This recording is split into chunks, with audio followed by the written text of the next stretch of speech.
It's time to stop dancing around it. Let's bring in Carl Bernstein, because he lived it before. And people always draw the comparison, Carl. Nixon, this is like Nixon.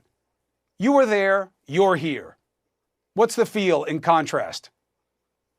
This is unprecedented. This is a seditious president of the United States who has undermined the very basis of our democracy, who does not care about loss of life. It's the same president who is negligent in homicidal terms because of his handling of the COVID situation and not handling that in a way that would save American lives. But let's talk about one other thing, that this event that we witnessed today in these horrible videos was about the presence of evil.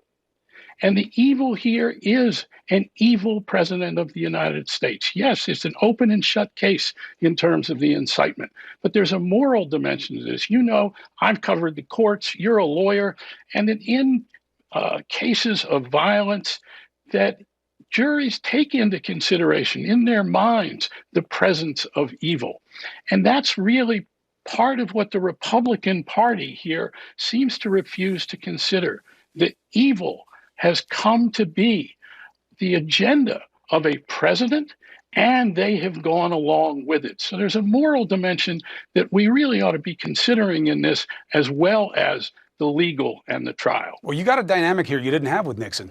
Some of those senators, that's right, they're not all just witnesses, which you didn't have in Nixon.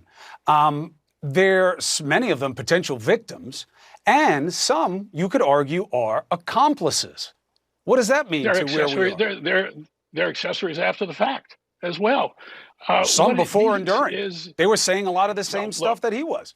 Look, what we know is that this Republican Party is in thrall to the evil of Donald Trump, including undermining the very basis of our democracy, the electoral system. They have aped his words for months about a rigged election.